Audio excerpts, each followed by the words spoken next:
นี่เฮาก็อยู่ทงไห้ทงนาคือเก่าพี่น้องกับสบายดีสวัสดีจ้า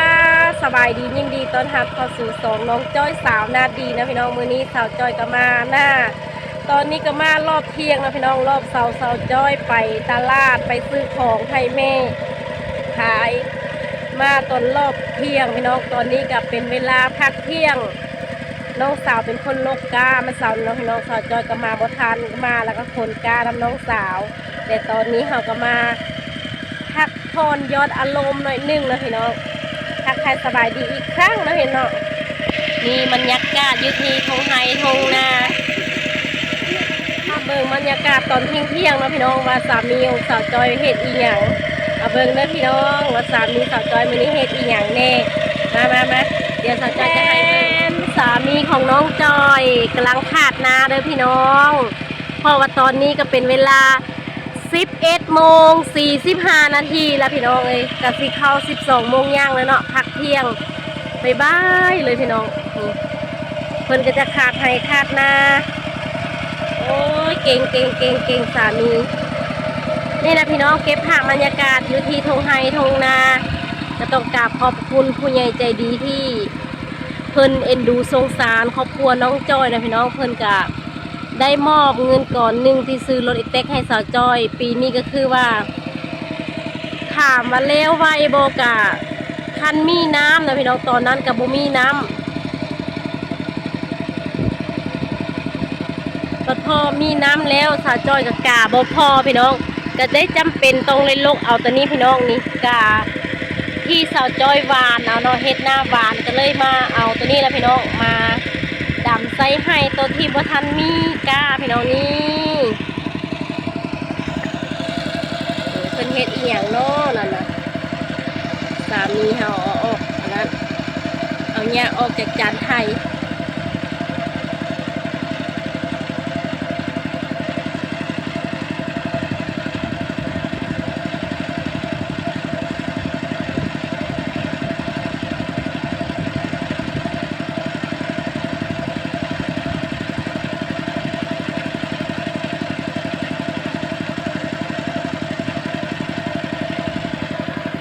เป็นยังไงบ้าง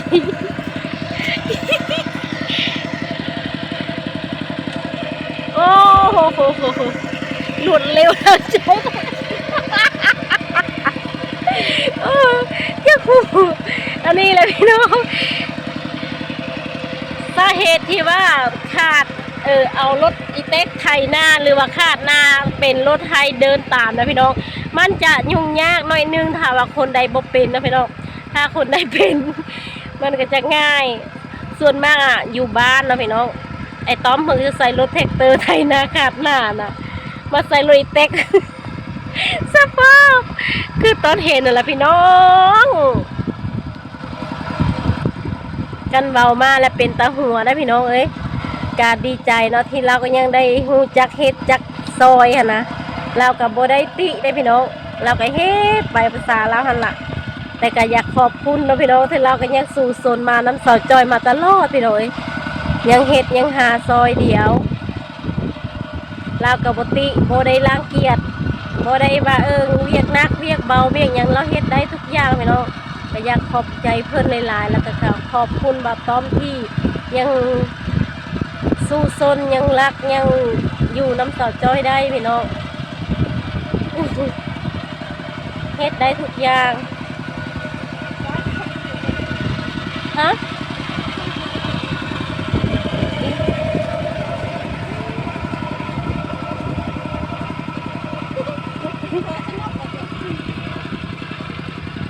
ก็สมอใช่ไหม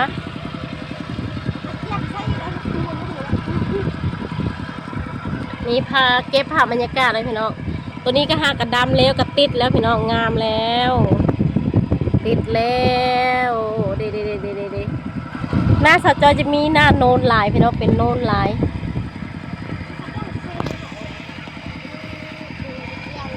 ทีนี้ก็จะมาอัปเดต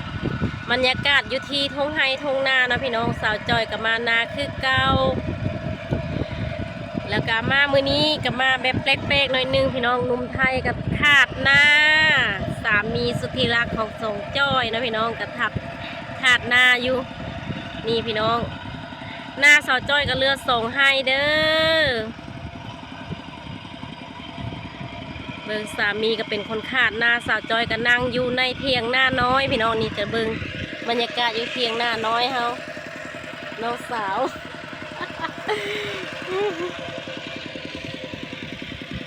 นี่พี่น้องบรรยากาศอยู่ที่เทียงหน้าน้อยบรรยากาศนี้คือเบิ่งได้ยากแห้งพี่น้องตอนนี้ก็เป็นเวลาโมง45บรรยากาศอยู่ที่ทุ่งไฮทุ่งนาเก็บภาพบรรยากาศให้พ่อแม่FC ที่นาฮักทุกท่านพี่น้องนี่ก็ต้องกราบขอบคุณพี่ชายอยู่ที่จังหวัดระยองนะพี่น้องที่เพิ่นซื้อที่เพิ่นอุปถัมภ์คำสู้ออกเงินสิ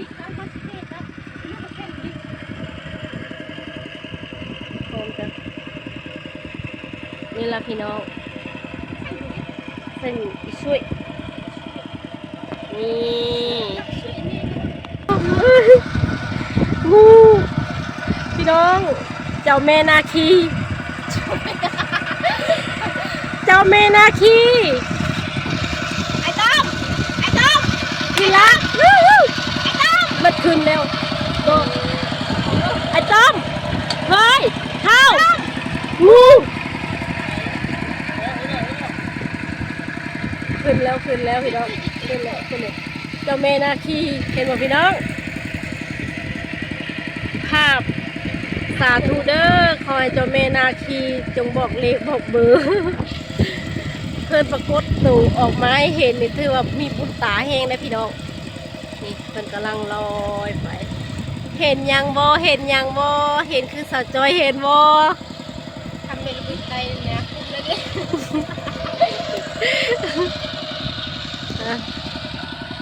เจ้าแม่นาคีโอ้ยบรรยากาศจังซีก็คือว่ากินฮอดนะพี่น้องกินฮอดแม่เฒ่าพอเฒ่าพี่น้องเอ้ยสมัยแต่กี้สาวจอยกะขึ้นมาในแม่เฒ่าพอเฒ่าก็จะพากินต้มหอยกินต้มมะข้าวอย่างก็สลีนะพี่น้องหรือว่าข้าวโพดนั่นแหละโอ้ยพี่น้องกินฮอดเพลินดิเป็นไดสามีเขาเก่งเอ้ยพาบรรยากาศหลังจากเทต้มเพิ่นขาดนาเรียบร้อยนะพี่น้องไอ้เพิ่นก็จะได้ทำการไถให้หญ้ามันตายเนาะให้หญ้ามันตายบางทีสาวจ้อยว่าสิเอาเนี่ยมาปลูกอะพี่น้อง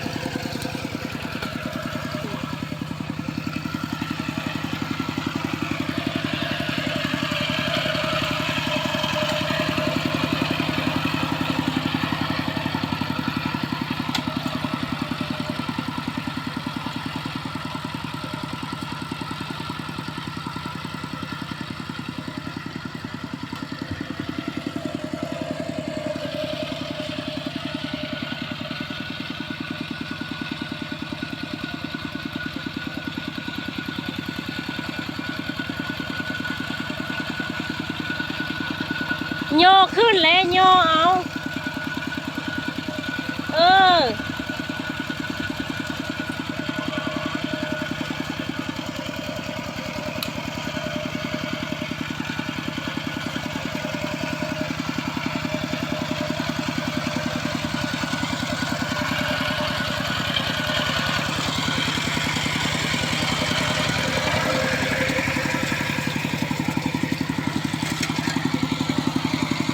เป็นตะยานแท้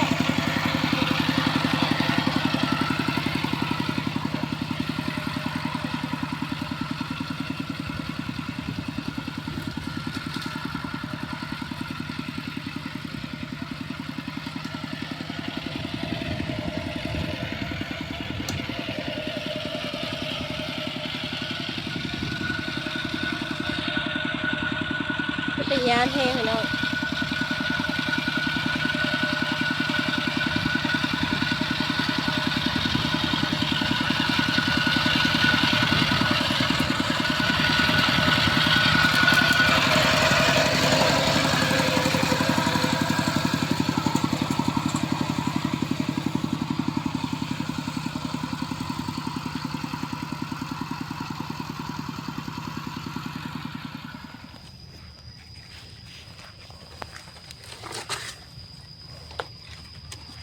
ก่อน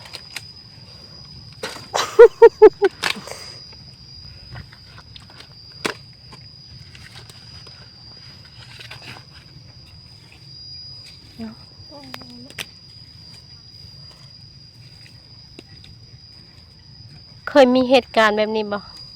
เช่งห้อยบืนเช่งห้อยมือนั้นได้ข่อยสาดท่วมบนปะแอน ปะเอ็นปูบ่อยเล็กไผ่เด็บหลักไปบุเมนบอลนี้ให้แต่พุ่นปูบ่อยกับเจ้าอาจารย์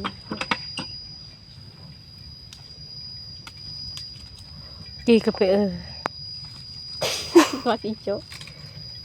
มาโจดกินกี้กับพ่อมาโจดละ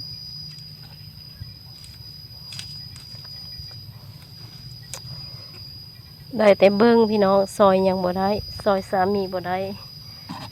โอ้โหนี่สิเฮ็ดจังไดอยากออกเลยเถอะ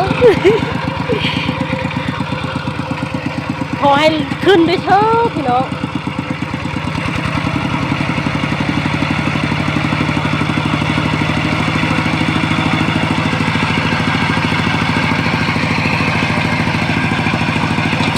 โอ้ยขึ้นเหยียบโอ้ยสาธุ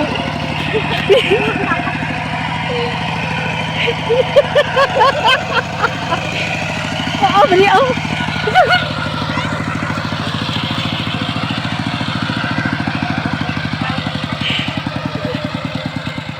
ค่อย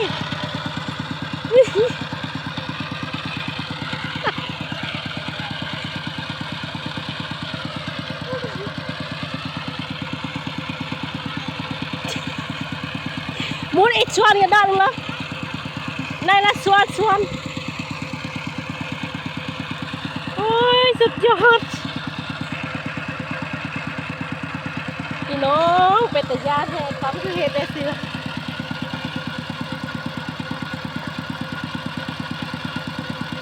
ทอดล้วนในเกงนะทอดล้วนในตัวเกงนะ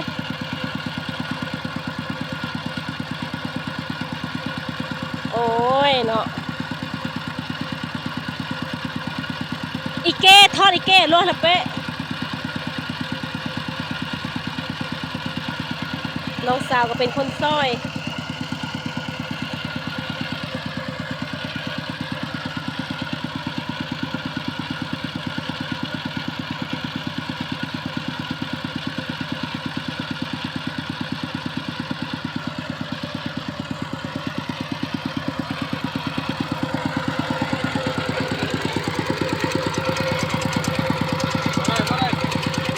มันที่ดินตี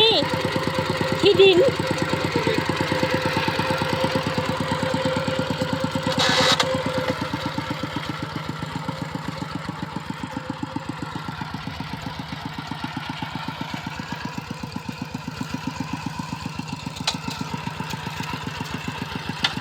ค่อยๆนะว่าแต่เอง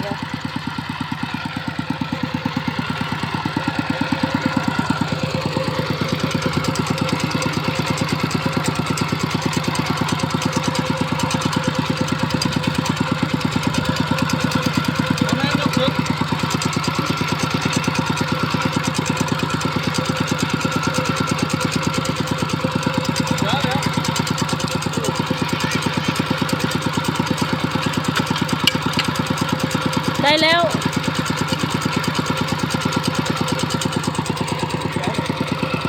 ฮะ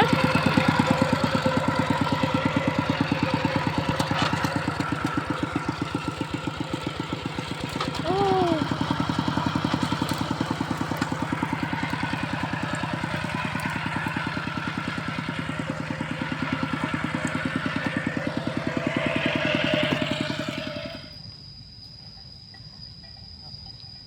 วุ่นเอาพี่น้องเอ้ย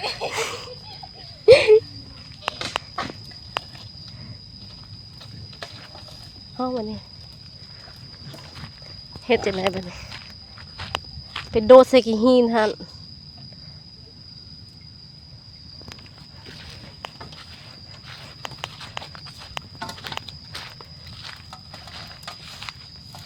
ทอดผัก